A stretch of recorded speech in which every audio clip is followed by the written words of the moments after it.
Hi guys! Lunchtime na naman, di ka pa rin makapag-isip kung anong lulutuin mo, no? Ano na? Parang itong weather for today, aaraw, tas biglang uulan, tas aaraw ulit, tas uulan. Ito na nga, isa na namang ulam recipe na tsak. Mapapaibig mo na naman ang iyong mister. Madali lang gawin pero para kayong kumain sa restaurant. Meron pa ako ditong natirang chicken thigh fillet sa ref. Pwede ding chicken breast.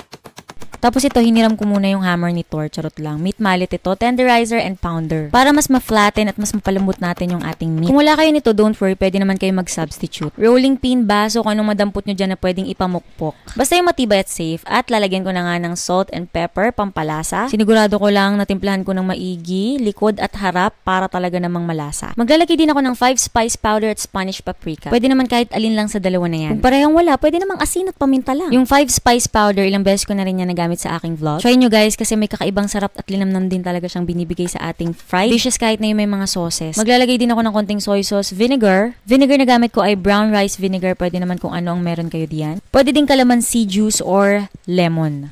Gadgara ng mga 2 to 3 cloves of garlic. Haluin mabuti tapos i-prepare ko na yung iba pang mga ingredients para sa ating sauce na napakasimple lang din guys. Para sa mga ginagamit kong lutuan, yung aking mga kawalit ang yung aking induction cooker ipinopost ko po sa description box o kaya naman sa comment section. Check nyo na lang guys.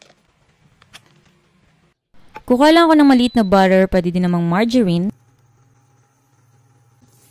Tunawin pagkatapos igigisa na natin yung sibuyas. Hayaan lamang maluto pagkatapos ilalagay ko na yung mushroom. Whole mushroom yung gagamitin ko, pwede din namang slice, mixed mushroom, shiitake, kung anong mushroom ang meron kayo diyan. Optional, maglalagay ako ng corn. Pwede din kayong maglagay ng carrots or iba pang mga vegetables na meron kayo dyan para naman mas healthy at mapakain nyo ang inyong mga chikiting. Season it with salt and pepper at kung ano pang mga paborito nyong herbs and spices, lagyan din ng konting sugar para mas mabalance yung lasa. Konting tubig, tansya-tansya lang. Hot water ang ilalagay ko para mabilis siyang kumulo. Konting toyo ni Mrs. Charot lang. Hindi naman totoyoin niyang si Mrs. kung wala namang ginagawang hindi maganda si Mr. May pinaghuhugutan. Tapos yung inyong cream sauce. Pwede kayong gumamit ng all-purpose cream, paborito niyong brand. Itong ginamit ko, nabili ko sa grocery store, itirinay ko lang. Pasta cream sauce siya. Tapos ayan, maglalagay lang ako ng konting patis. Hayaan lamang kumulo, pagkatapos patayin nyo na at itabi nyo. Huwag niyong papapakin. Ang sarap kasi niya. Pinatikim ko nga kay Rian ako nagustuhan. Iyan na lang daw ang iuulam niya. Naghanap nga ako ng mapagpiprituhan ng aking chicken. Pwede din naman sa air fryer. Pero nakita ko nga itong aking deep fryer from Massflex na nakakatuwa nga kasi complete set na talaga siya. Ayan, may steamer, meron siyang egg holder para kapag nagpapakulukan ng itlog, hindi magbanggan at maiwasang mabasa. Strainer basket, nako tamang-tama pag ikaw ay magdi-deep fry ng iyong Shanghai. At marami pang iba. Ayan nga, induction ready na din siya. Pwede mong gamitin sa kahit saan mong lutuan. Basagin mo na ang iyong dalawang itlog pagkatapos beat it. O, diba? Cornstarch ang inilagay ko dyan at hindi flour para talaga namang mas crispy at mas maganda yung pagkaka-golden brown ng ating chicken. Pwedeng potato starch or cornstarch, tapos lagyan nyo lang din ng mga pampalasa.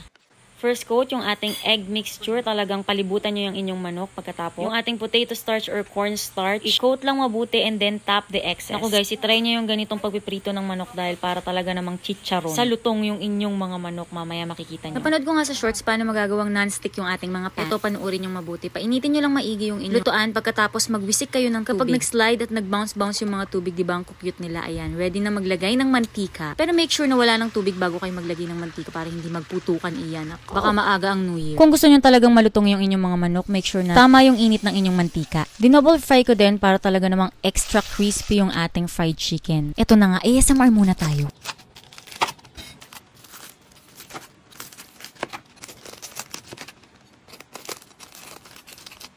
O diba, tignan nyo naman yan guys, para siyang Taiwanese fried chicken, napakalutong at ang sarap tingnan. Ready na tayo for plating para picture-picture at meron akong pang thumbnail. At yung ating creamy mushroom sauce na napakadaming pwedeng paggamitan, pwede din sa pasta. Creamy, rich, and tasty talaga naman. I-try nyo na to guys at idagdag nyo sa listahan ng inyong mga lunch, pwede ding dinner. Simpleng-simple na pwede din panghandaan. Kaya naman i-try nyo na guys and comment down below kumusta ang inyong experience dito sa ating crispy fried chicken with creamy mushroom sauce. And don't forget to tag me sa Instagram at sa aking Facebook page, Shane Agustin Silvestre.